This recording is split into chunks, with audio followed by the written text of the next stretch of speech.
Hello बच्चों, कैसे हैं? बढ़िया। तो आज हम स्केलर एंड वेक्टर्स में थोड़ा अभी मैथमेटिकल पार्ट देखेंगे जो मैथ्स में है, लेकिन आपके लिए भी वो ज़रूरी है कुछ कैलकुलेशंस करने के लिए। तो that's why we are going to take that part. Okay, सो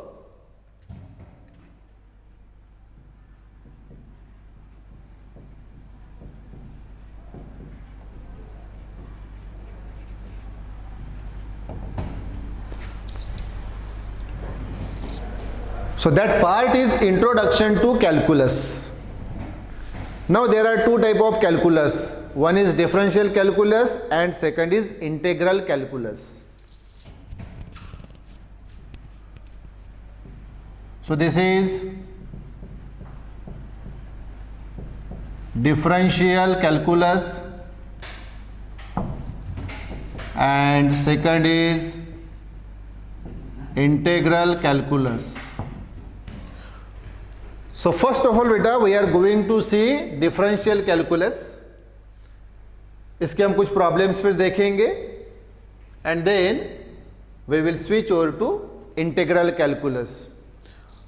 तो differential calculus में आने के पहले देखिए हम डिफरेंट ग्राफ्स देखेंगे ताकि मैं आपको यहाँ डिफरेंशियल कैलकुलस का मतलब बता सकूं और फिर हम उसके फॉर्मूले पे आएंगे और उसके प्रॉब्लम्स पे। तो पहले ये पार्ट,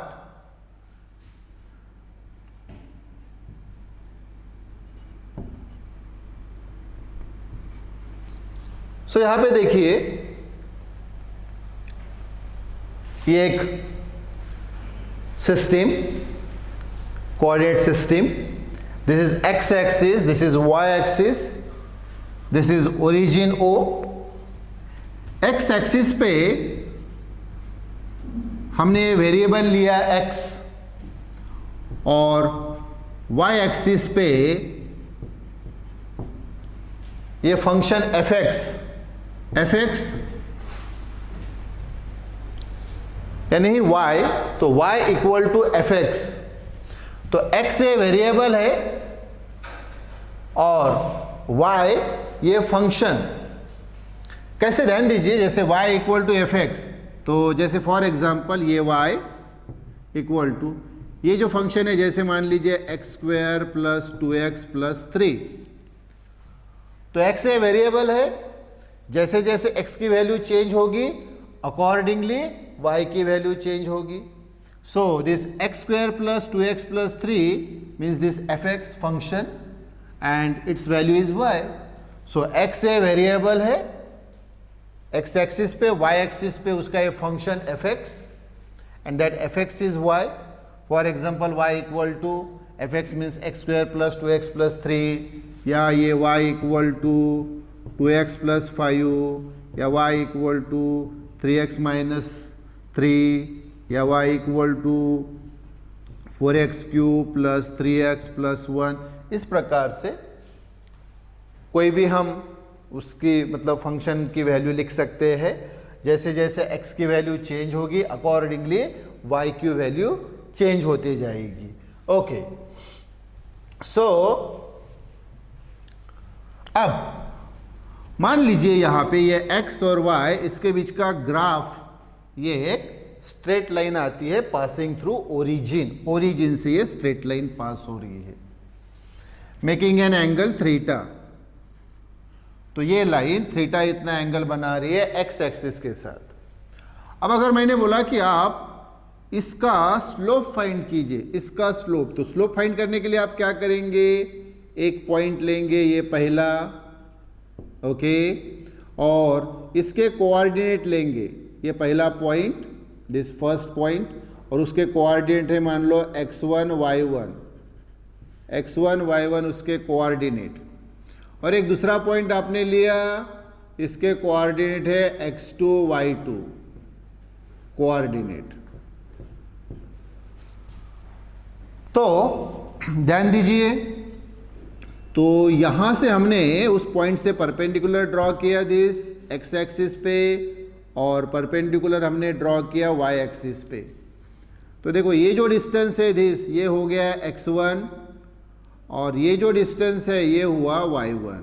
ओके, इसी प्रकार से पॉइंट सेकंड लिया, उसके कोऑर्डिनेट x2 y2। तो यहाँ से हमने परपेंडिकुलर ड्रॉ किया x एक्सिस पे और यहाँ से परपेंडिकुलर ड्रॉ किया y एक्सिस पे। तो ये जो डिस्टेंस है, this distance is x2 and this distance is y2। Okay, हाँ, तो अगर मैंने इसका स्लोप आपको पूछा है तो स्लोप इक्वल टू होता है tan थीटा। थीटा कौन है मालूम है आपको? Theta is the angle made by this line with x axis, और ये वैल्यू आती है y2 minus y1 upon x2 minus x1।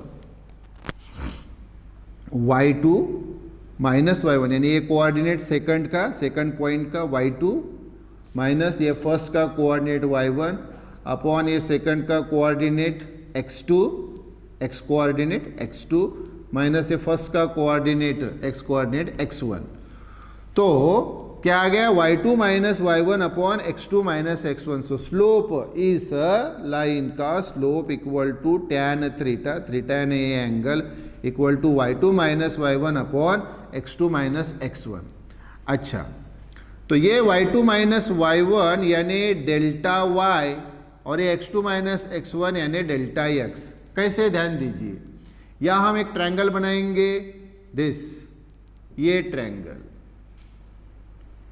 ये ट्रायंगल। ओके, तो ये जो अभी हमने ट्रायंगल बनाया, आप मुझे बताइए, मैंने अगर आपको बोला कि ये वैल्यू ये कितनी है, तो ये कैसे फाइंड करेंगे? तो आप बोलेंगे सर ये y2 minus y1, y2 minus y1, तो ये जो वैल्यू आ गई दिस, ये है y2 माइनस y1 और इसी को हम डिनोट करते हैं डेल्टा y से। देखो y2 माइनस y1 यानी डेल्टा y। और मैंने अगर ये वैल्यू पूछी तो आप कैसे बताएंगे दिस वैल्यू? तो आप बताएंगे सर दिस x2 माइनस ये x1। यस, तो this value is x2 minus x1 और x2 minus x1 equal to ही कितना है? वो डेल्टा x। तो ये डेल्टा y और ये डेल्टा x। ओके, तो दैट्स वाई देखो ये एंगल थीटा है तो ये भी एंगल कितना होगा? थीटा। अब ये अगर ट्रायंगल मैं साइड में ड्रॉ करूं, साइड में ये ट्रायंगल मैंने ड्रॉ किया, ओके, ये ट्रायंगल, ये एंगल है थीटा, ओके, और ये अभी मैंने बताया डेल्टा y और ये वैल्यू डेल्टा x। हाँ, तो बरोबर है। देखो आप मुझे बताओ बरा, इसमें tan थीटा क्या आएगा? अपोजिट अपॉन एडजेसेंट यानी delta y upon delta x। तो tan theta equal to delta y upon delta x। तो ऑलवेज रिमेंबर स्लोप ये क्या रहता है? स्लोप ये रहता है tan theta, and tan theta equal to this y2 minus y1, y2 minus y1 upon x2 minus x1. So this y2 minus y1 means delta y और x2 minus x1 यानी delta x। तो यहाँ जो difference है ये delta y, ये large difference है। मतलब y2 और y1 में कैसा डिफरेंस है? Large difference. और ये भी डिफरेंस कैसा है? लार्ज डिफरेंस है। लार्ज डिफरेंस किसके बीच का? x2 और x1 के बीच का। तो क्या है स्ट्रेट लाइन के लिए slope? tan theta that is y2 minus y1 upon x2 minus x1 that is delta y upon delta x। इसमें डेल्टा y क्या है? लार्ज डिफरेंस, और डेल्टा x ये भी लार्ज डिफरेंस। डेल्टा y ये large difference, ये y2 और y1 के बीच का, और delta x large difference x2 और x1 के बीच का। नाउ रिमेंबर, तीसरी केस जो आएगी वो इसके जगह स्मॉल डिफरेंस आएगा, y के इसमें भी और x के इसमें भी स्मॉल डिफरेंस आएगा, इसीलिए अभी मैं वो पॉइंट क्लियर कर रहा हूँ। सो दिस इज द स्लोप। तो यहाँ हमें ये स्लोप मिला। अब दूसरी केस ये हो गई फर्स्ट केस। अब सेकंड केस अगर हम ले, ध्यान दीजिए, तो ये मैं हटा लेता हूं।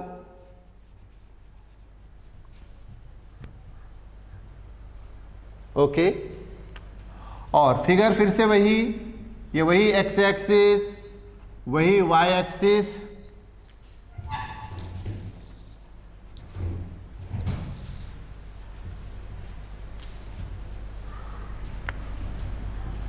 ये एक्स एक्सिस, ये वाई एक्सिस,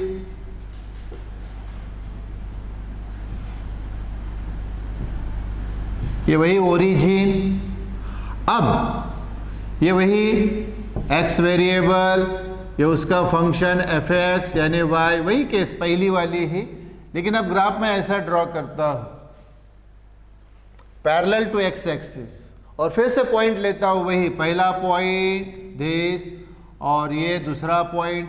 पहले पॉइंट के कोऑर्डिनेट x1 y1 और दूसरे के x2 y2। ओके, तो पहले कोऑर्डिनेट अगर ये यहाँ से हमने परपेंडिकुलर ड्रॉ किया दिस, और ये इधर परपेंडिकुलर, तो दिस यानी ये हो गया x1, ये वाला x1 दिस, और ये हो गया y1।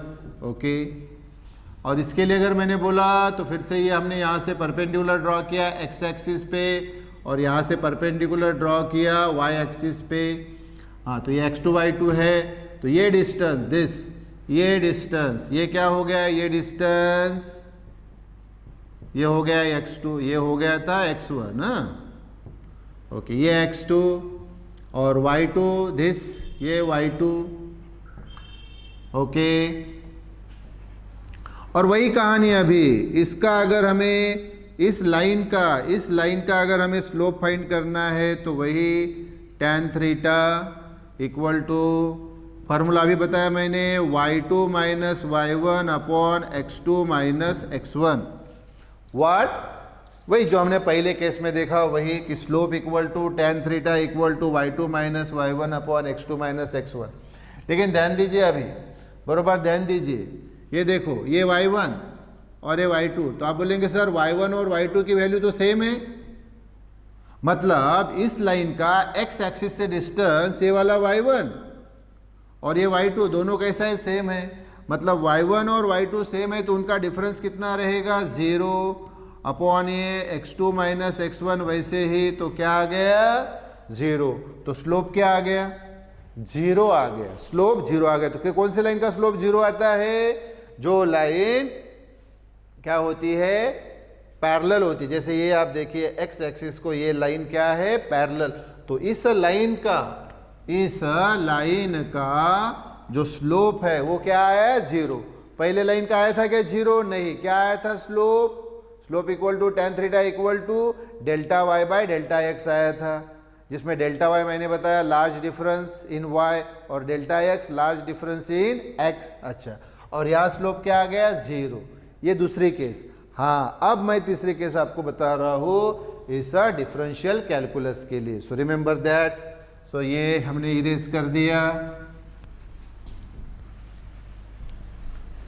ओके, तो फिर वही एक्स एक्सिस, वही वाई एक्सिस, ये ओरिजिन हो, और ये है वो कर्व यानी ग्राफ किसके बीच का, ये एक्स वेरिएबल और वाई एक्सिस पे ये फंक्शन एफ एक्स यानी ही वाई, इसके बीच का। ओके, अब अगर हमें स्लोप फाइंड करना है इसका, तो हम एक पॉइंट लेंगे ए, मतलब पहला पॉइंट जैसे 1। ओके, तो इसके कोऑर्डिनेट, इस पॉइंट के कोऑर्डिनेट x1 y1,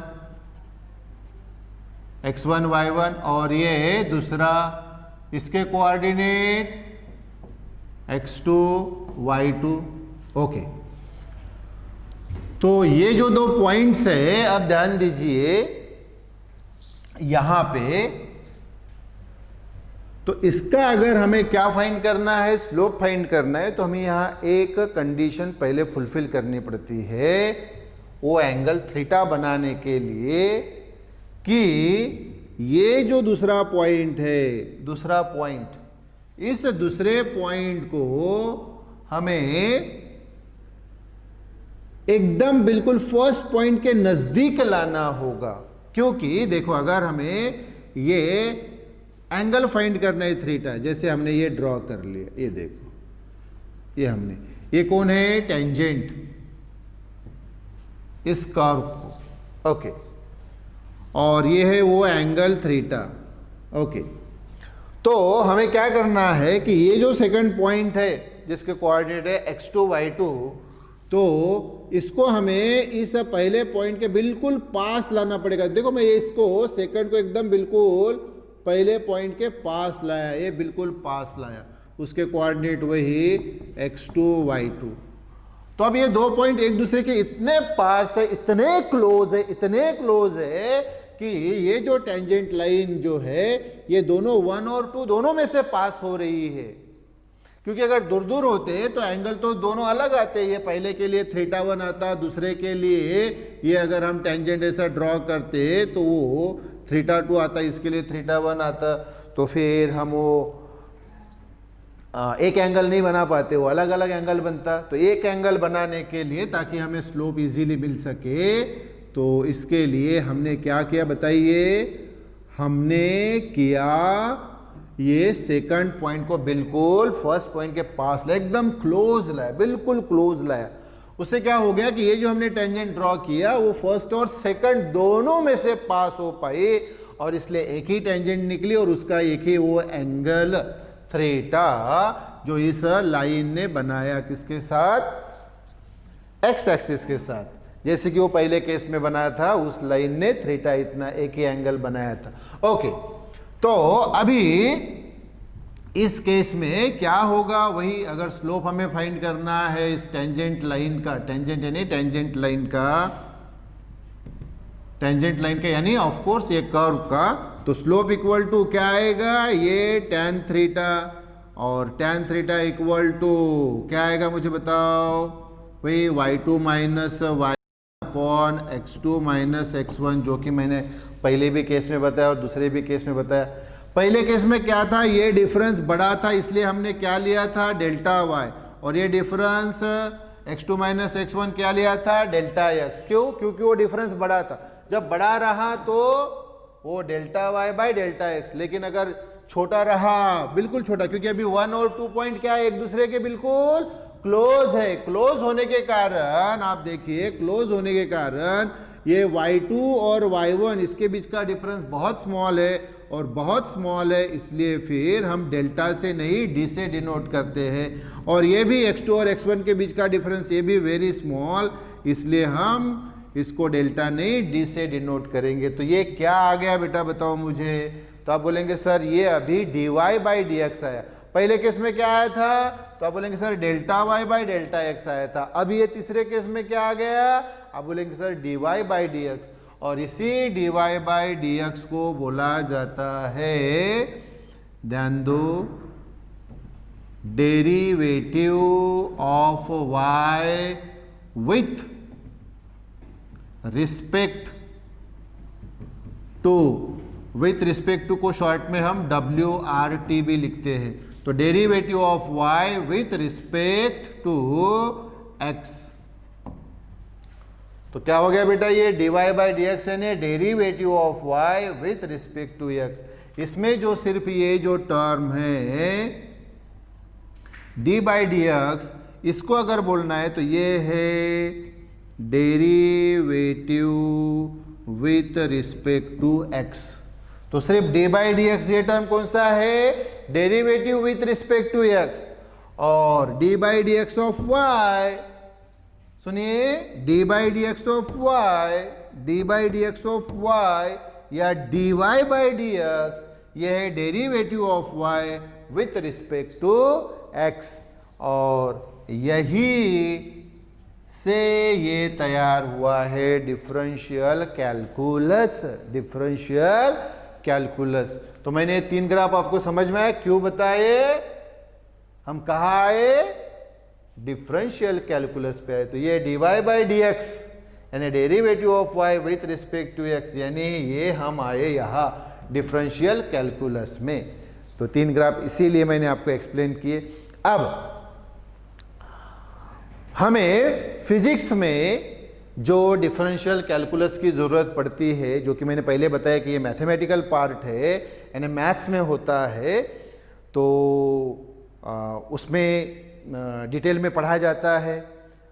तो जिन बच्चों का नीट है तो उनका प्रॉब्लम होता है क्योंकि उनका मैथ्स नहीं होता, तो फिर उनको ये डिफरेंशियल कैलकुलस मालूम नहीं होता, तो भाई फिर आप फिजिक्स से प्रॉब्लम कैसे सॉल्व करेंगे जो डिफरेंशियल कैलकुलस पे है, वो तो सॉल्व नहीं कर पाएंगे, आपको डिफिकल्टी जाएगी, बरोबर। तो that's why I am going to take this part in detail. So हम यहाँ आए dy बाई डी एक्स, इसमें सिर्फ डी बाई डी एक्स यानी derivative with respect to x, और ये dy बाई डी एक्स इसको कैसे पढ़ते हैं, dy बाई डी एक्स या d by D x of y, यानी derivative of y with respect to x। Okay, तो अब हम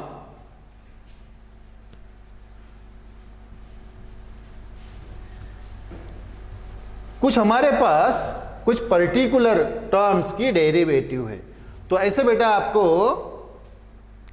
9 टर्म्स याद रखने हैं जिनकी डेरिवेटिव हमें चाहिए। सो वेरी सिंपल वे मैं आपको 1 बाय 1 मेंशन करके देता हूं अभी डिफरेंशियल कैलकुलस में।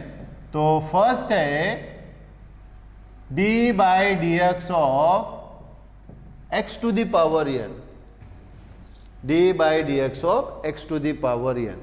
तो ये x to the power n की derivative, d by D X अभी मैंने बताया आपको derivative with respect to x, तो d by D x of x to the power n, x to the power n की डेरिवेटिव। तो that's very simple, ये होती है, ये पावर n आप सामने लेके आएंगे, ये x वैसे ही और पावर x से कम कर दिया, तो क्या आ गया बेटा n into X to the power n minus 1।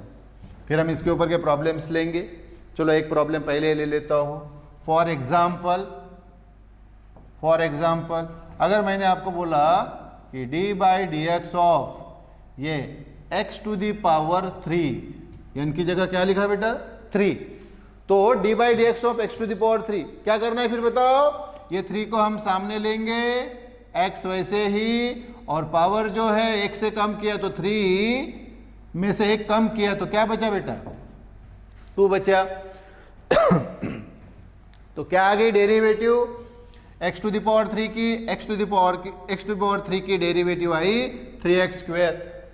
एक और ले लेता हूं d by D x of x to the power 5। कैसे आएगी, 5 हम सामने ले लेंगे, ये x वैसे ही और पावर 1 से कम, तो 5 में से 1 कम किया कितना आया 4, तो बेटा x टू द पावर 5 की डेरिवेटिव क्या आ गई 5x टू द पावर 4। ऐसा आप कोई भी नंबर ले सकते हैं n की जगह और आप उसकी डेरिवेटिव फाइंड कर सकते हैं। ओके, सो ये फर्स्ट हो गया। उसके बाद में सेकंड वन साइन x की डेरिवेटिव, तो d by D x of sine x, ख्याल में रखो बेटा साइन x की डेरिवेटिव आती है cos x, साइन x की डेरिवेटिव cos x, याद ही करना है ये, it's very simple to remember. पहला कौन था d by D x of x to the power n, क्या आया था n into X to the power n minus 1। दूसरा कौन सा है d by D x of sine x, क्या है इसकी साइन x की डेरिवेटिव cos x। तीसरा d by D x of cos x, अब d by D x of cos x की डेरिवेटिव ये होती है बेटा minus sine x, cos x की डेरिवेटिव माइनस साइन x की डेरिवेटिव cos x और cos x की derivative minus sine x। Okay, third हो गया। Then fourth one d by D x of tan x, that is sec square x, tan x की derivative sin x cos x then tan x, तो tan x की derivative ये आती है बेटा sec square x, tan x की derivative sec square x। सो 1 2 3 4, पहला तो सिंपल है, दूसरा sin x की डेरिवेटिव cos x की derivative minus sine x, then tan x की derivative sec square x। Then fifth one d by D x of cot x की derivative आती बेटा minus cosec square x, cot x की derivative minus cosec square X. तो देखो first, उसके बाद में second sine X, cos X, tan X and this cot X. ये फिफ्थ हो गई। देन सिक्स्थ पे आएंगे हम, ये D by D x of sec X. Sec x की डेरिवेटिव ये आती है बेटा sec X square into tan X. So very simple, क्या है फिर सेक एक्स की डेरिवेटिव? तो सेक एक्स की डेरिवेटिव है sec x into tan X. उसके बाद में सेवंथ पे D by D x of cosec X. तो ये आती है माइनस, ये खुद cosec x into cot x. तो कोसेक एक्स की डेरिवेटिव, कोसेक एक्स की डेरिवेटिव क्या? Minus cosec x into cot x. तो देखिए ऑर्डर से ही आ रहा है। पहला तो ये हो गया x to the power n, then sine x की derivative cos x, cos x की derivative minus sine x, then tan x की derivative sec x, cot x की derivative minus cosec square x, sec x की derivative sec x into tan x, cosec x की derivative minus cosec x into cot x. तो ये तो already बेटा आप 10th level पे पढ़ चुके हैं, sine X, cos X, tan X, cot X, sec X, cosec X. तो उन सभी इसके सभी इनकी हमने डेरिवेटिव ले ली है। सो ये टोटल हो गए 7 and then 8th number D by D x of E to the power X. E to the power X, E exponential function. So D by D x of E to the power X, इसके derivative यही रहती है बेटा, E to the power X ही रहती है। So E to the power X की derivative वही E to the power X. और एक 9th है बेटा D by D x of log x. ये एल एन यानी लॉग एक्स। मैं पहले इधर बता देता हूं, एल एन का मतलब होता है log to the base e. L n means what? Log to the base e. L n means log to the base e. हाँ, so D by D x of log x ये होता है 1 by x, या इसी को मैंने बताया, आप इसी को ऐसे लिख सकते हैं। और d by D x of ये लॉग एल एन मीन्स ये log to the base e, log to the base ई। तो लॉग ये x to the base e, ये कितना? 1 बाय एक्स। तो ऐसा लिखो या ऐसा लिखो, एक ही बात है। तो D by D x of log X equal to 1 by x.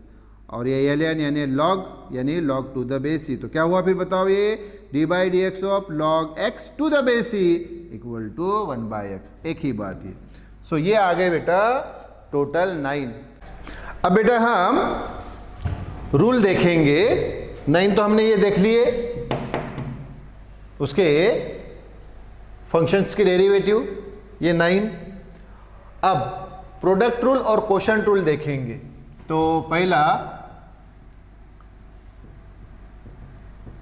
Product rule of derivative, इसी को बोला जाता है यू वी रूल। और u v rule, u into v. तो क्या है ये देखो, तो ये यू इंटू वी इसकी डेरिवेटिव मैंने अभी बताया, डी बाई डी एक्स यानी derivative with respect to x. तो u इंटू वी इसकी डेरिवेटिव। ओके, तो क्या आता है? ये first function u into derivative of second. क्या? First function into derivative of second plus second function into derivative of first. हो गया। सो क्या है? D by D x of u into v equal to first function u into derivative of second function, ये v का derivative, plus second function v into derivative of first, ये derivative first की यानी u की। So D by D x of u into v equal to u d by D x of v plus v d by D x of u। तो ये हो गया product rule. Product यानी ही multiplication rule.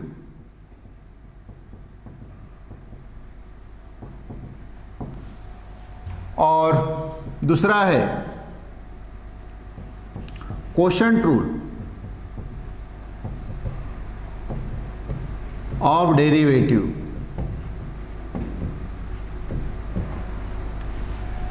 Quotient यानी ही division, इसी को बोला जाता है। और u by v rule, u by v rule, u by v या u अपॉन v। तो रूल क्या है कि ये u बाई v इसकी डेरिवेटिव यानी d बाई डी एक्स, तो ये आता है लोअर फंक्शन। देखो upper function v, lower function upper function u, lower function v, तो lower function v into d by D x of u upper function, तो v d by D x of u यानी lower function into derivative of upper function minus upper function ये u into d by D x of lower function ये v upon v square. क्या है फिर बताओ, d by D x of u by v equal to, इसमें u upper function v lower function, तो lower function v into d by D x of upper function minus upper function u into d by D x of lower function upon lower function square. तो ये 9 functions की derivatives और ये 2 rule. हाँ, अब इसके ऊपर के हम डिफरेंट न्यूमेरिकल्स देखेंगे। ओके, सो न्यूमेरिकल्स देखने के लिए ये हम इसको इरेज कर लेंगे। ओके, और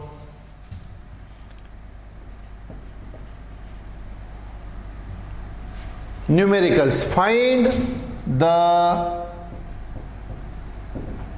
डेरिवेटिव ऑफ, ओके, पहला बोला x टू द पावर 9, इसके डेरिवेटिव हमें फाइंड करना है। तो हम लेंगे let y equal to x to the power 9, let y equal to x to the power 9, और दोनों तरफ हम डेरिवेटिव लेंगे। तो ये differentiate with respect to x, differentiate करना यानी ही डेरिवेटिव लेना। तो दोनों तरफ हम लेंगे ये d बाई डी एक्स, ये y, और इधर भी d बाई डी एक्स, ये x टू द पावर 9, तो ये आ गया dy बाई डी एक्स, और x टू द पावर 9 ये पहले रूल के अनुसार क्या होगा बताओ। तो 9 पहले ले लिया, x वैसे ही, और पावर x से कम, तो 9 में से 1 हटा लिया, क्या आएगा, तो ये आएगा 8। तो हो गया dy by D x equal to 9x to the power 8, first हो गया। ओके, सेकंड अगर हमें फाइंड करना है तो मान लीजिए sin x plus tan x, इसके डेरिवेटिव, ये सेकंड। तो find the derivative of sin x plus tan x। Okay, तो फिर से solution, let y equal to ये ले लिया sin x plus tan x, तो फिर से वही differentiate with respect to x, x से डिफरेंशिएट किया मतलब दोनों तरफ d बाई डी एक्स।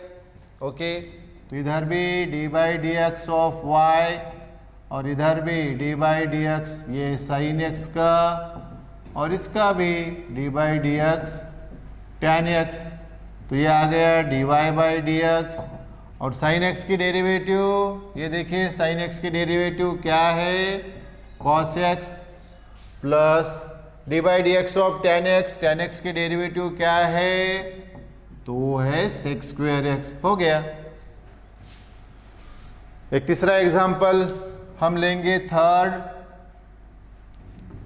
तो मान लीजिए ये है find the derivative of cos x plus e to the power x, ये पूछा है। तो क्या करेंगे फिर, तो सॉल्यूशन फिर से let y equal to cos x plus e to the power x, तो वही differentiate with respect to x, differentiate with respect to x, तो दोनों तरफ क्या लेंगे, डी बाई डी एक्स, इधर भी लेंगे हम d by D x of y, और इधर भी d by D x of cos x plus d by D x of E to the power x. तो ये आ गया d y by D x cos x की derivative क्या आती है, माइनस साइन एक्स, ये हमने देखी है तीसरे नंबर पे, और e to the power x की डेरिवेटिव वही आती है e to the power x, ये 8 नंबर पे। तो हो गया आंसर, यस। एक और ले लेते हैं फोर्थ वन लेते हैं, find the derivative of log x plus sec x।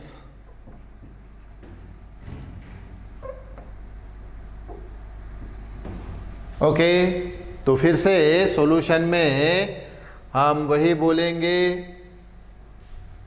कि let y equal to log x plus sec x, log x plus sec x। तो फिर से differentiate with respect to x, differentiate with respect to x, यानी दोनों तरफ क्या लेना है, डी बाई डी एक्स, तो इधर भी d by D x of ये y, और इधर ये D by D x of log x plus ये D by D x of sec x. तो ये d y by D x और लॉग एक्स, ये देखो लॉग एक्स की डेरिवेटिव 1 बाय एक्स, इसकी ये होगी, और सेक एक्स की डेरिवेटिव आपको मालूम है sec x into tan x.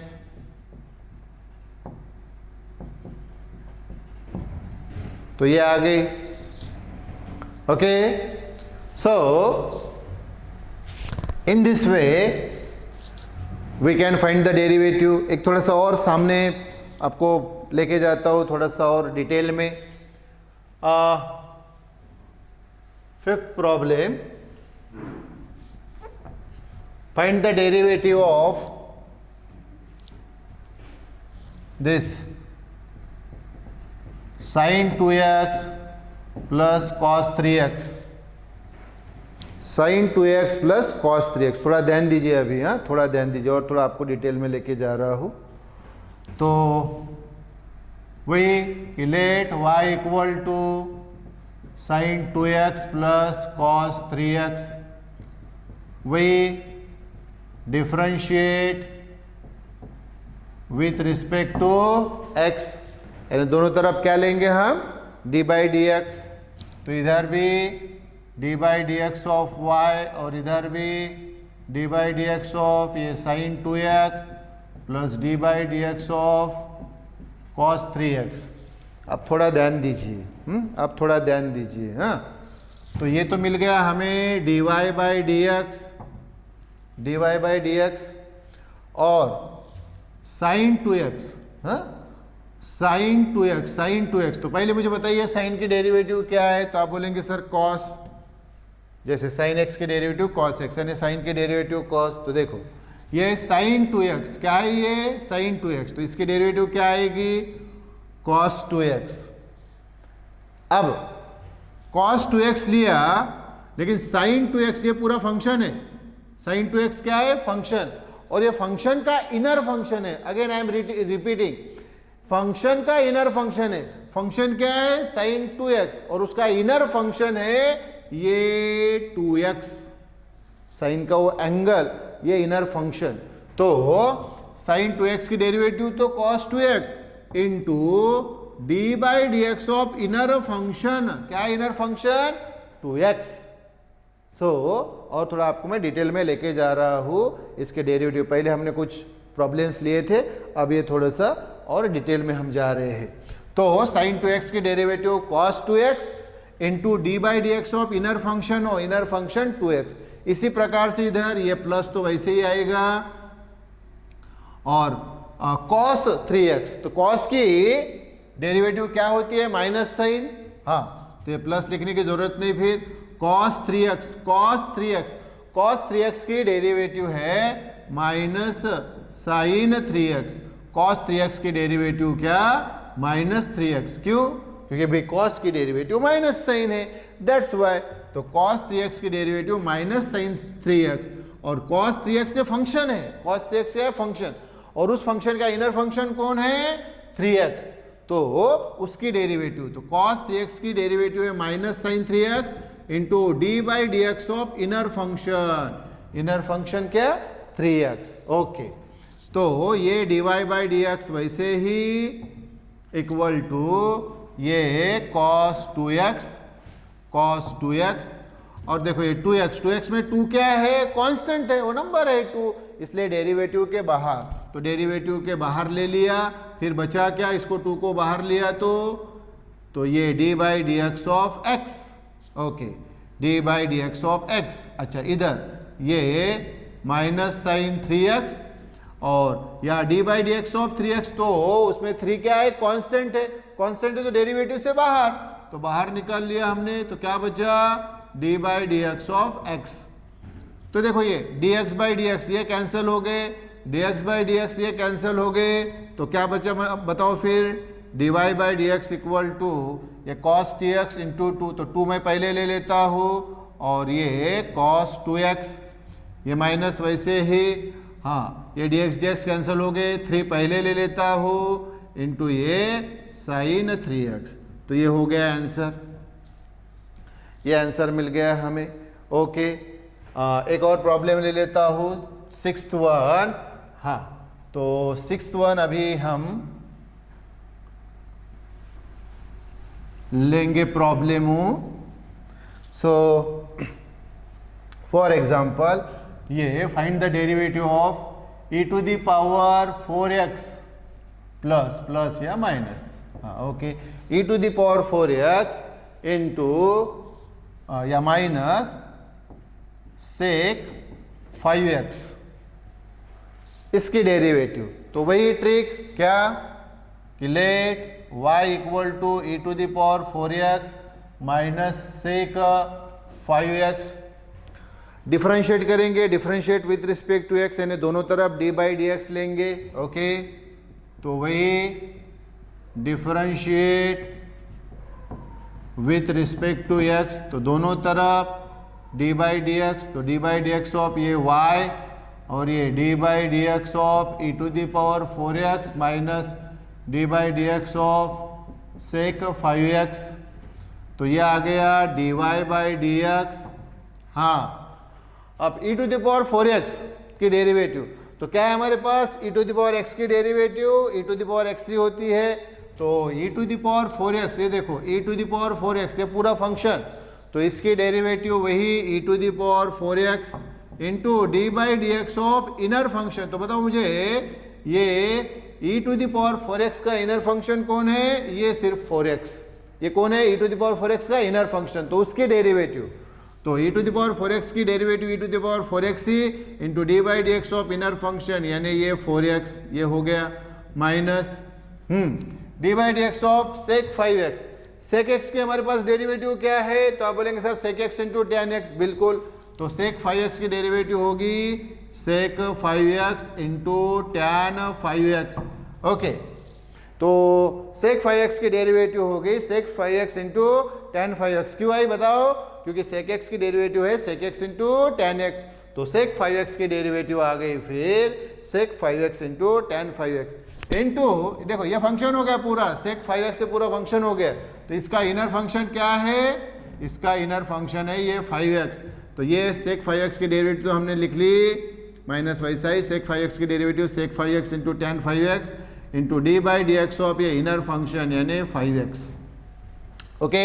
हाँ तो ये तो d y by D x वैसे ही equal to e to the power 4x वैसे ही, 4 कांस्टेंट है, देखो 4 कांस्टेंट इसलिए डेरिवेटिव के बाहर इंटू बचा क्या फिर, तो D by D x of x, okay, minus ये वैसे ही sec 5x into tan 5x, और ये 5 कांस्टेंट है इसलिए बाहर, और d by D x of x, तो डी एक्स क्या हो गया कैंसल, यहाँ भी डी एक्स कैंसल, तो फिर हमें क्या मिला आंसर, तो dy by D x equal to, ये 4 मैं पहले ले लेता हूँ into e to the power 4x minus ये 5 मैं पहले ले लेता हूँ, ये 5 पहले ले लिए, और ये सेक 5x इंटू टैन 5x, तो ये मिल गया हमें आंसर।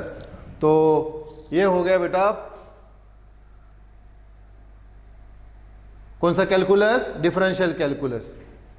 सेकंड कौन सा था, इंटीग्रल कैलकुलस। तो डिफरेंशिएशन के अपोजिट होता है इंटीग्रेशन। अब ध्यान रखिए, डिफरेंशिएशन यानी सेपरेशन, डिफरेंशिएशन का मतलब होता है सेपरेशन, टर्म्स को सेपरेट करना, दैट इज डिफरेंशिएशन। और इसके अपोजिट होता है इंटीग्रेशन। इंटीग्रेशन यानी एडअप, जैसे हम बोलते हैं नेशनल इंटीग्रेशन। नेशनल इंटीग्रेशन, हमारी इतनी सारी स्टेट्स है तो सब स्टेट्स मिलके क्या बन गया, पूरा इंडिया बन गया है ना। उसमें महाराष्ट्र आ गया, बिहार आ गया, यूपी आ गया, छत्तीसगढ़ आ गया, आंध्रा आ गया, तमिलनाडु आ गया, है ना। तो इन सभी स्टेट्स और यूनियन टेरिटरी से क्या बन गया, हमारा पूरा इंडिया बन गया, टोटल इंडिया बन गया, है ना। टोटल मतलब सबको हमने क्या किया, इंटीग्रेट किया, यानी सबकी एडिशन की, सबका सम अप किया, तो वो हो गया इंटीग्रेशन। तो दूसरा कौन सा कैलकुलस है बेटा, इंटीग्रल कैलकुलस। पहला कौन सा था, डिफरेंशियल कैलकुलस। सेकंड कौन सा, इंटीग्रल कैलकुलस। ये जस्ट इसके अपोजिट होता है, जस्ट अपोजिट होता है। इसमें भी अभी हमारे काम में आने वाली जो इंटीग्रेशन फंक्शंस की जो वैल्यूज़ होती है वो मेनली 5 वैल्यूज़ होती है। ओके, तो हम इसको इरेज कर लेंगे।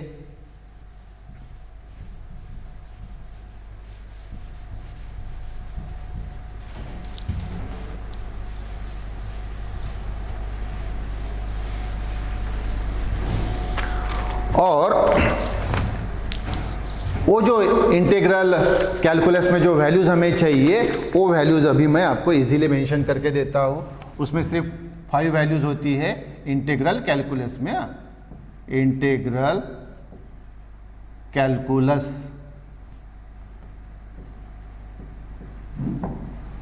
हाँ, तो इसमें 5, उसमें 9 थी मेन, और 2 रूल थे। एक वो प्रोडक्ट रूल यानी मल्टीप्लिकेशन रूल, दूसरा क्वोशंट रूल यानी डिवीजन रूल था। और इसमें सिर्फ 5 होती है बेसिक, जो हमारे काम की अभी फ़िलहाल प्रॉब्लम सॉल्व करने के लिए जो हमें ज़रूरत होती है वो। तो वो है first, integration of x to the power n dx। ये सिंबल है इंटीग्रेशन का, ये ख्याल में रखो बेटा, ये सिंबल है इंटीग्रेशन, या इसी को बोला जाता है समेशन। तो ये समेशन, ये यस देख रहे हैं ना, इस प्रकार से ये यस टाइप, हाँ, ये यस यानी ये समेशन, समेशन का summation, summation, summation, summation. Okay, तो इंटीग्रेशन यानी ही समेशन, समेशन का ये जो आप यस देख रहे हैं, यस, यही है वो सिंबल यस। तो इंटीग्रेशन, इंटीग्रेशन या फिर समेशन, इंटीग्रेशन या समेशन। तो इंटीग्रेशन किसका, x to the power n, और जब तक इंटीग्रेशन है तब तक उसके पास dx है। dx यानी with respect to x, dx का मतलब होता है विथ रिस्पेक्ट टू x। तो इसको पूरा पढ़ो, इसको कैसे पढ़ेंगे, integration of x to the power n with respect to x। Yes, कैसे बेटा, integration of x to the power n with respect to x। सादी भाषा में इंटीग्रेशन x एंड dx, पूरा मतलब हुआ integration of x to the power n dx।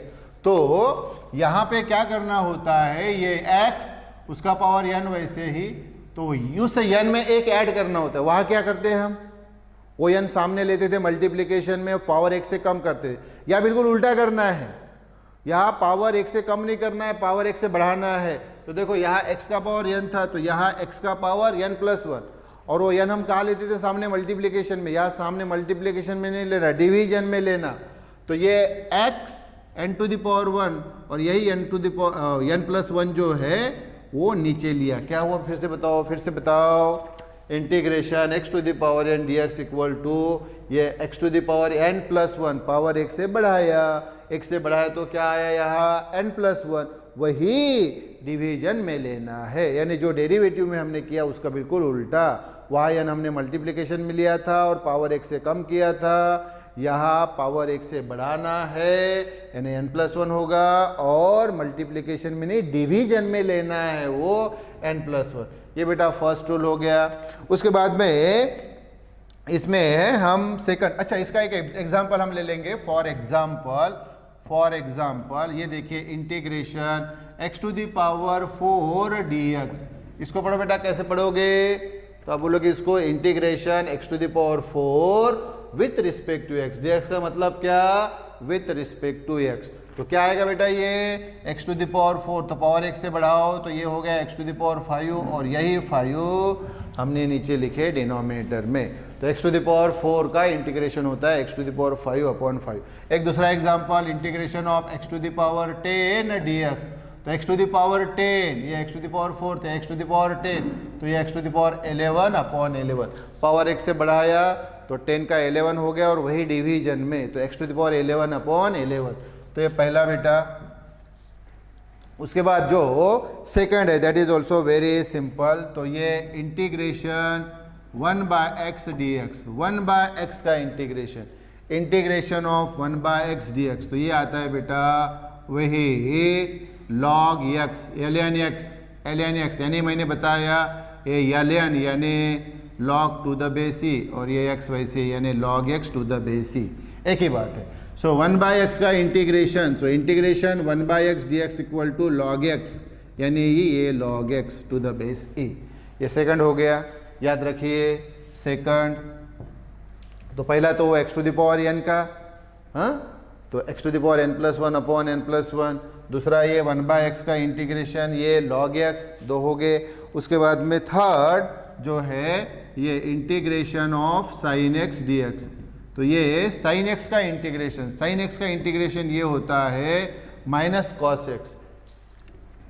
वहाँ derivative भी हमने फाइंड किया था, sin x की डेरिवेटिव क्या होती है? cos x, sin x की डेरिवेटिव cos x, लेकिन अब हम देख रहे हैं sin x का इंटीग्रेशन ये -cos x, तो sin x की डेरिवेटिव cos x, लेकिन sin x का integration -cos x। Got it? Yes, ये थर्ड हो गया।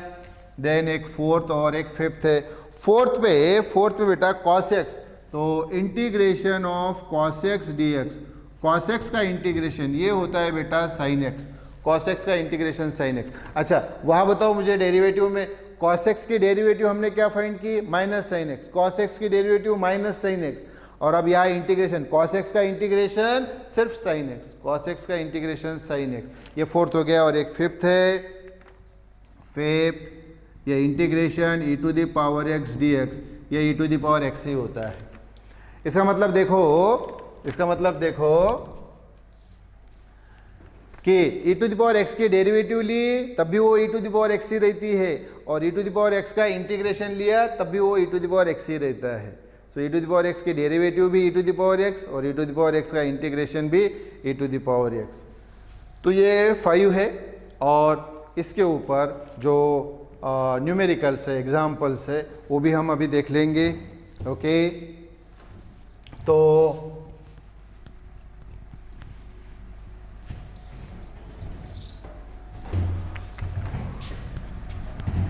Problem first, find the integration of, integration हमें पूछा है। ओके, जैसे फॉर एग्जांपल ये x⁸ पहला। ओके, तो सॉल्यूशन, ओके, तो x⁸ का इंटीग्रेशन, तो देखो इंटीग्रेशन x⁸, तो find the integration of x⁸, okay, with respect to x। हाँ, x⁸ का इंटीग्रेशन फाइंड करना है with respect to x। Okay, तो फिर ये इंटीग्रेशन x⁸ dx मतलब ही विथ रिस्पेक्ट टू x। तो क्या हुआ बेटा? ये इंटीग्रेशन x⁸ dx, यानी x⁸ का इंटीग्रेशन dx यानी विथ रिस्पेक्ट टू x हमें फाइंड करना है। सो वेरी सिंपल, ये पहला रूल। तो क्या होता है बेटा? ये 8 पावर 1 से बढ़ाया 9/9, खत्म। So it's very simple. उसी प्रकार से हम सामने का एक एग्जाम्पल अगर हमें लेना है, तो ये हम बोलेंगे कि फाइंड द इंटीग्रेशन ऑफ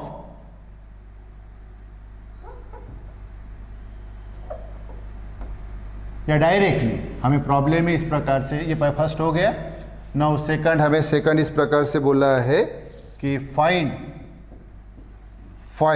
ये integration okay x to the power 5 dx from limit 1 to 2। अब आप बोलेंगे सर ये क्या है? So integration x to the power dx, यहाँ तक तो ठीक है सर, लेकिन सर ये लोअर लिमिट और अपर लिमिट ये क्या चीज़ है? हाँ, तो ये इंटीग्रेशन का ही सामने का पार्ट होता है, डेफिनेट इंटीग्रेशन, जिसमें लोअर और अपर लिमिट दी जाती है, इसलिए वो प्रॉब्लम लिया है। तो कैसे सॉल्व करेंगे आप इसको कैसे सॉल्व करेंगे? सॉल्यूशन लिखेंगे हम, ये वैसा ही लिखेंगे, integration x to the power 5 dx from 1 to 2। Okay, तो सबसे पहले तो मुझे बताओ इंटीग्रेशन सॉल्व कर लो। तो x to the power 5 का इंटीग्रेशन क्या होता है? तो पावर x से बढ़ाया 6, x to the power 6 upon 6, ये आ गया। तो आप बोलेंगे सर इंटीग्रेशन तो सॉल्व हो गया, लेकिन सर ये लोअर लिमिट और अपर लिमिट का क्या करें? यस, तो यहाँ पे एक स्क्वायर ब्रैकेट देना और ये लोअर लिमिट लोअर और अपर लिमिट अपर लिख लिया। ओके, लिमिट वैसी आई बरोबर, इंटीग्रेशन सॉल्व हो गया। x to the power 5 का integration x to the power 6 upon 6 और लिमिट लोअर और अपर वो वैसे ही रखी, लोअर लिमिट 1 और अपर लिमिट 2। अब कैसे सॉल्व करना है? तो कांस्टेंट नंबर ये 6 है, इसको पहले बाहर निकाल लेना। तो ये अपॉन में है इसलिए 1/6 बाहर निकला। ये बचा क्या? x to the power 6, ये lower limit 1 upper limit 2। Okay, तो ये 1/6। अब x जो है, x जो वेरिएबल है उसके जगह पहले अपर लिमिट रखना। कितने बेटा? 2 और ये पावर 6, माइनस लिखना माइनस, और x जो है वेरिएबल उसकी जगह अभी लोअर लिमिट और ये 2 वैसे ही। तो ये 1/6 और 2 to the power 6 यानी 2 6 टाइम्स। तो ये 2 into 2 into 2 into 2 into 2 into 2, 1 2 3 4 5 6। तो 2 2 जा 4, 4 2 जा 8, 8 2 जा 16, 16 2 जा 32, 32 2 जा कितना बेटा? 64। तो ये आ गया 64 और ये 1 का पावर 6, हाँ 1 का पावर 6। ये देखो फिर से, हाँ x की जगह पहले 2 रखा, ये पावर 6 माइनस, फिर x की जगह 1 रखा, वो पावर 6 वैसे ही। हाँ, तो 1 का पावर बेटा 1 का पावर कुछ भी रहे वो कितना रहता है? 6 ही रहता है। ओके, तो ये हो गया 1/6 और ये बेटा 64 माइनस 1 यानी 63। तो 1 इंटू 63 यानी 63 अपॉन 6, ये आ गया आंसर। तो ये आंसर मिल गया। ओके, और उसके हम सामने के प्रॉब्लम्स अगर हमें लेने हैं सो वो भी हम मेंशन कर लेंगे। तो ये सेकंड प्रॉब्लम हो गया था, this was the second one. ऐसे बहुत सारे हम प्रॉब्लम ले सकते हैं, कुछ और प्रॉब्लम्स हम ले लेंगे। तो जैसे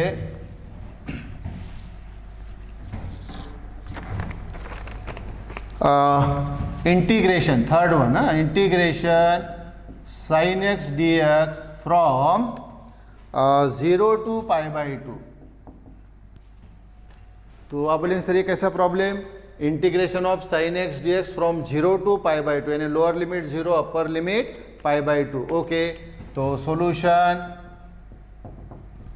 तो ये हमने ऐसे ही लिखा, इंटीग्रेशन sin x dx ये 0 to π/2। ओके, तो अब आप मुझे बताइए sin x का इंटीग्रेशन क्या है? तो आप बोलेंगे सर sin x का इंटीग्रेशन माइनस cos x है। Yes, minus cos x। तो सर इंटीग्रेशन तो सॉल्व किया हमने, ऐसा बोलेंगे आप, लेकिन सर लिमिट जो है लोअर और अपर लिमिट, इसका क्या करें? तो ये square bracket, lower limit lower, upper limit upper. Yes, limit भी हमने मेंशन कर दी, lower limit lower, upper limit upper. तो ये माइनस जो है पहले ही बाहर निकाल लेना। फिर क्या बचा? cos x, lower limit 0 upper limit π/2।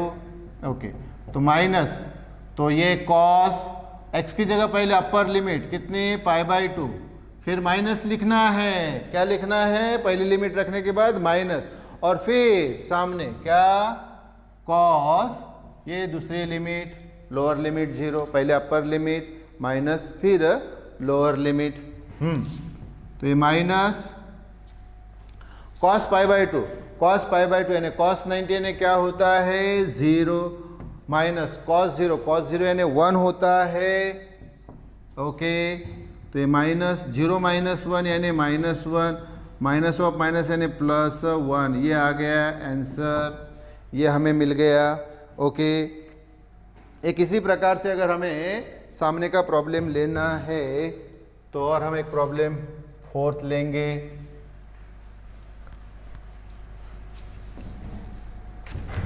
Fourth one जैसे इंटीग्रेशन ये x to the x dx from 1 to 5, क्या है बेटा integration x dx from 1 to 5। अच्छा, यहाँ x का पावर कुछ भी नहीं है, कितना है 1 है। ओके, तो इसको फाइंड करना है तो सॉल्यूशन, तो ये हमने लिख लिया integration x to the power 1 dx from 1 to 5 यानी लोअर लिमिट 1 है और अपर लिमिट 5 है। Okay, so this is equal to x to the power 1, इसका इंटीग्रेशन क्या आएगा, पावर x से बढ़ाया तो x square upon 2, power x से बढ़ाया तो x to the power 2 हो गया और वही 2 नीचे। अच्छा, अब लिमिट, लोअर लिमिट और अपर लिमिट, लोअर लिमिट 1, अपर लिमिट 5। ओके, तो इंटीग्रेशन तो सॉल्व हो गया, सिर्फ अभी सॉल्व क्या होने का रह गया, तो लिमिट सॉल्व होने की रहेगी। तो ये 2 कांस्टेंट है तो उसको बाहर निकाल लो लिमिट से, तो अपॉन में इसलिए 1/2 के रूप में बाहर निकला। ये x स्क्वायर 1 5, मतलब लोअर लिमिट और अपर लिमिट वैसे ही, तो ये 1/2, x की जगह पहले अपर लिमिट 5, ये पावर 2 वैसे ही, माइनस x की जगह लोअर लिमिट 1 और ये पावर 2 वैसे ही, तो ये हाफ, 5 का स्क्वायर 25, 1 का स्क्वायर तो 1 ही आता है, तो ये हाफ और 25 माइनस 1 यानी ऑफकोर्स 24, तो 24/2 यानी 12 आ गया है, तो ये आंसर आ गया भाई। ये देखो हमें आंसर मिल गया। ओके, सो एक और ले लेते हैं। ओके, एक और ले लेते हैं।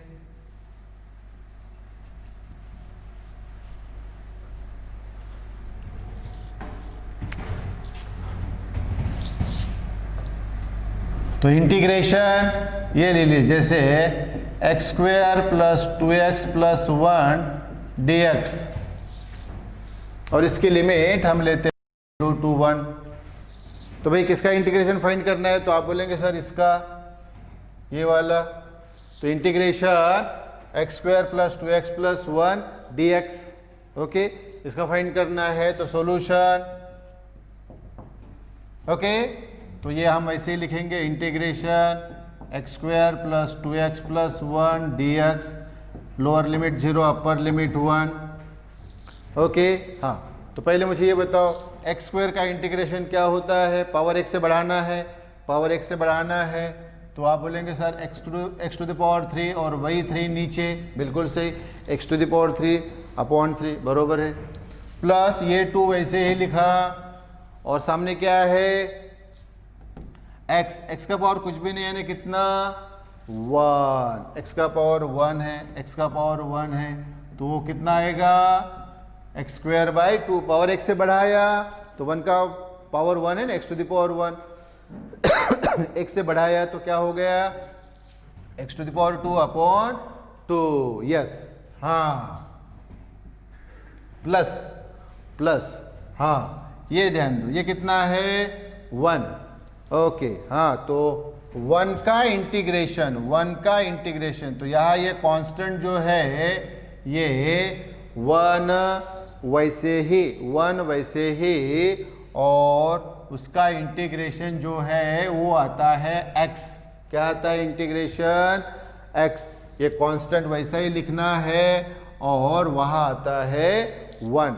अच्छा, आपका एक प्रश्न रहेगा कि सर 1 कैसे, इसके लिए एक स्टेप में बढ़ा देता हूँ, यहाँ बीच में एक स्टेप में बढ़ा देता हूँ, तो ध्यान दो, इसके बाद हाँ मैं ये x कैसे आया ये बताने के लिए एक स्टेप में बढ़ा रहा हूँ। तो पहली बात तो ये देखो 1 2 3 है ना, 3 का ये इंटीग्रेशन, तो इसको सेपरेट कर लो। इसको अगर सेपरेट करेंगे तो मुझे बताओ सेपरेट किया तो क्या होगा, तो सेपरेट किया तो ये ऐसा आएगा ना, इंटीग्रेशन ये देखो x square D x, limit वही 0 to 1, अच्छा, प्लस ये integration 2x to the power 1, limit वही 0 to 1, प्लस ये इंटीग्रेशन तीसरा 1 dx, तो ये 1 है, तो 1 हमने नहीं भी लिखा तो चलेगा, कोई प्रॉब्लम नहीं, 1 का कोई मतलब नहीं, वहाँ डेफिनेटली 1 है ही। ओके, अच्छा, लिमिट वही 0 to 1, ओके, अच्छा, तो मुझे बताओ अभी x to the power 2,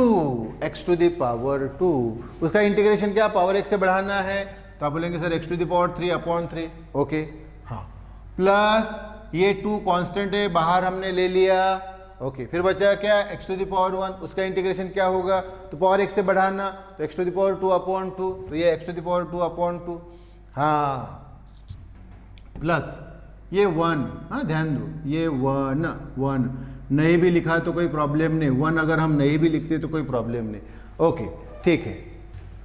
अब ध्यान दो, मैंने ऑलरेडी आपको बताया है कि डेरिवेटिव यानी डिफरेंशिएशन और इंटीग्रेशन एक दूसरे की क्या है, रिवर्स प्रोसेस है, मतलब एक दूसरे को क्या करेंगे, कैंसल। तो ये देखो, ये डी यानी डेरिवेटिव और ये इंटीग्रेशन इन्होंने कैंसल किया, तो बचा क्या, तो आप बोलेंगे सर x बचा, क्योंकि d यानी डेरिवेटिव और ये इंटीग्रेशन दोनों अपोजिट टर्म है, इसलिए कैंसिल हो गए, ओके, x बचा। और सभी जगह देखो लिमिट 0 to 1, 0 to 1, 0 to 1, अच्छा, इंटीग्रेशन सॉल्व हो गए, तो अभी टोटल ये लिमिट, लोअर लिमिट 0 और अपर लिमिट 1 हमने दे दी वहाँ पे, यस। तो बस इंटीग्रेशन तो वही सॉल्व हो गया, अभी सिर्फ क्या रहेगी, लिमिट रहेगी।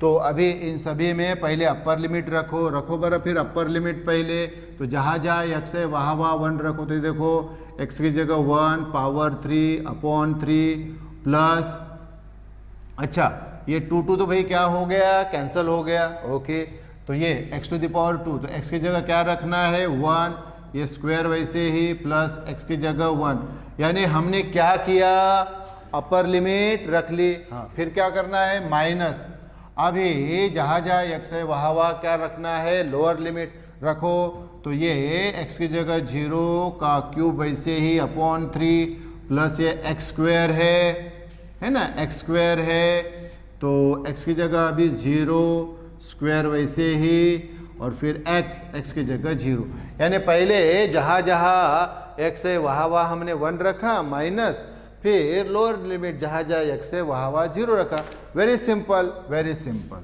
अच्छा, तो 1 का पावर 3 1 ही आता है /3, ये 1 का पावर 2 यानी 1, ये भी 1 माइनस, अच्छा ध्यान दो, 0 का पावर 3 ये तो पूरा 0 आएगा, ये भी 0 0, ओके, तो ये आ गया 1/3 प्लस 1 + 1, ये आ गया 2 माइनस, ये तो पूरा 0 आ गया, ये क्रॉस मल्टीप्लिकेशन कर लीजिए, 3 2 6 + 1 7/3, ये आ गया आंसर। तो इन दिस वे बेटा, जो हमें फिजिक्स में न्यूमेरिकल सॉल्व करते वक्त और एंट्रांस के प्रॉब्लम सॉल्व करते वक्त जो हमें डिफरेंशियल कैलकुलस और इंटीग्रल कैलकुलस की जो हमें ज़रूरत पड़ती है, so we have solved all these numericals based on differential calculus and integral calculus, so that you could be able to solve the numericals and MCQs on this format. Okay, thank you.